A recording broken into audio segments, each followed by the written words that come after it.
Meanwhile, Nigeria's House of Representatives has pledged to resolve the dispute bordering on the inability of the federal government to supply crude oil to local, private and modular refineries, thereby stalling their operations and frustrating their inability or ability, I beg your pardon, to produce petrol.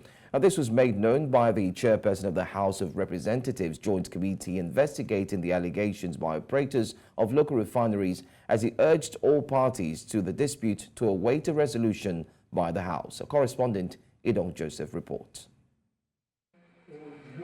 The inaugural sitting of the House of Representatives Joint Committee investigating challenges faced by Nigeria's midstream and downstream petroleum sector, importation of substandard products, as well as allegations of product unavailability to domestic refineries. Our investigation will proceed in phases, beginning with the investigation of the allegation of alleged production and importation of substandard petroleum products and the non-availability of crude oil to domestic refineries. The unique opportunity before us allows both the midstream and the downstream committees to work collaboratively to tackle the pressing issues within our petroleum industry. Following complaints by local refiners like the Dangote Refinery, alleging that they are unable to buy Nigerian crude, and counter-allegations that products of some companies are substandard, the committee ordered the suspension of all disagreements. The Joint Committee resolved that both parties in the raging argument, Dangote Refinery, other refining companies, NMDPRA, marketers, and relevant stakeholders should henceforth cease further allegations and counter-allegations pending the conclusion and outcome of the investigation. The Deputy Speaker of the House, on his part, charged the members of the Investigative Committee on transparency and fairness to all parties and to be professional in delivering its mandates. He also urged them to consider the interests of the people in their investigation and to find lasting solutions to the challenges confronting the oil and gas sector. That you stand on the part of the people rather than the part of any other interest. Let the center of this investigation be on the people, and all about the people of Nigerians who are suffering. The committee assures that it will undertake detailed investigations of all local refineries, marketers and importers facilities, regulatory agencies, state-owned companies and other players in the sector in order to ensure a thorough and transparent investigation. In Abuja for News Central, I am Idong Joseph. Well, to discuss this, we are joined by Suraj Oyewale, FCA Director, Fortrose Consulting. Good morning and thank you so much for joining us here on News Now.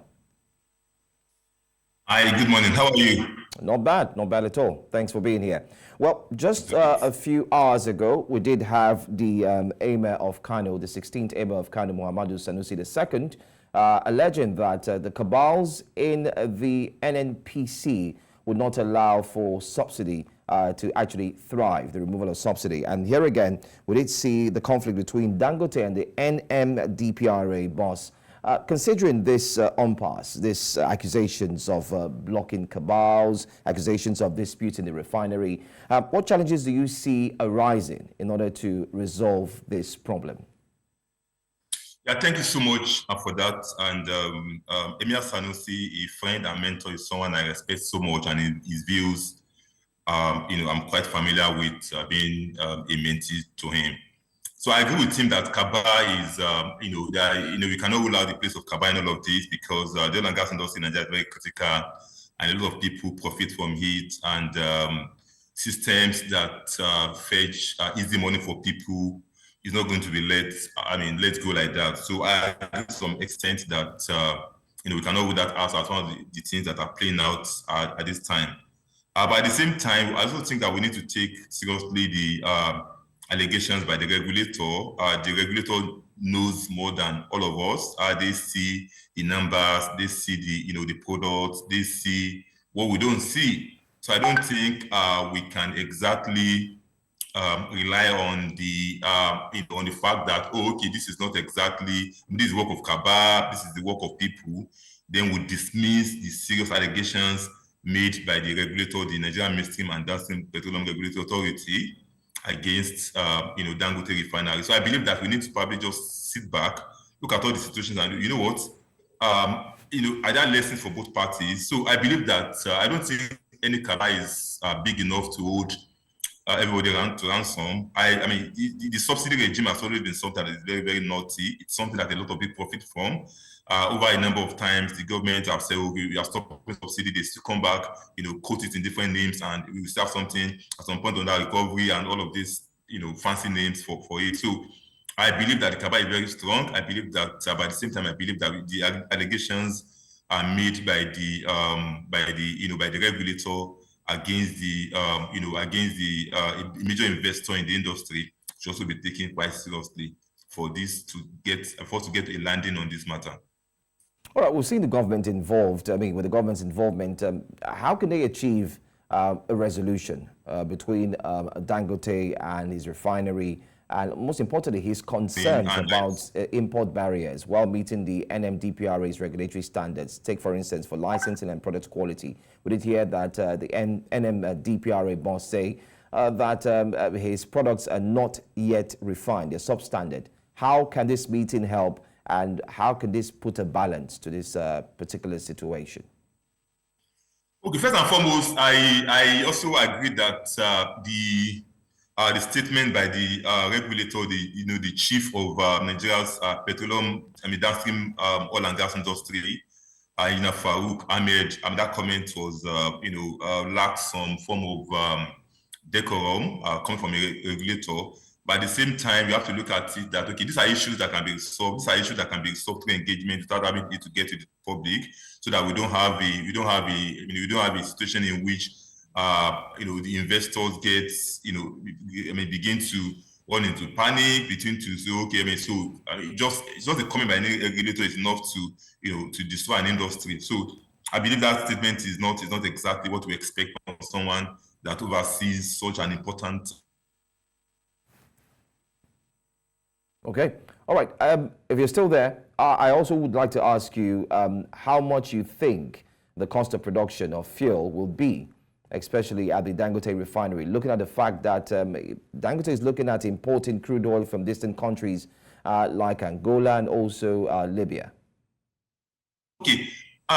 So there are two components of the final result, of the final prices of a product. The PMS, the AGO, the DPK, the HHK, and the aviation fuel, and all of those, jet fuel. There are two components of it. You have the feedstock, the cost of the feedstock, that's the crude itself, the refining costs, okay, the transport costs, and all of those things. Now, Dangote himself, the Dangote refinery itself, is actually accusing the local suppliers of crude oil as selling way above what they expected. So if Dangote could get it at lower price in other jurisdictions like Angola, like Libya, and the cost of transporting to Nigeria still keeps it lower than if they had bought it from Nigeria. I don't think this will have any significant. I don't think the price increase will be significant.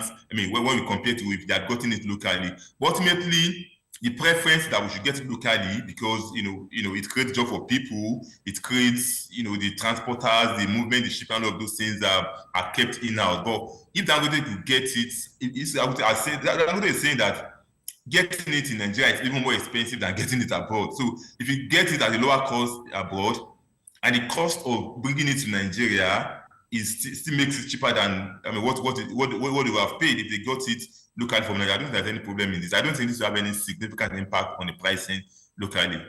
All right. Thank you so much, Mr. Oyewale, for joining us here on News Now. You're welcome.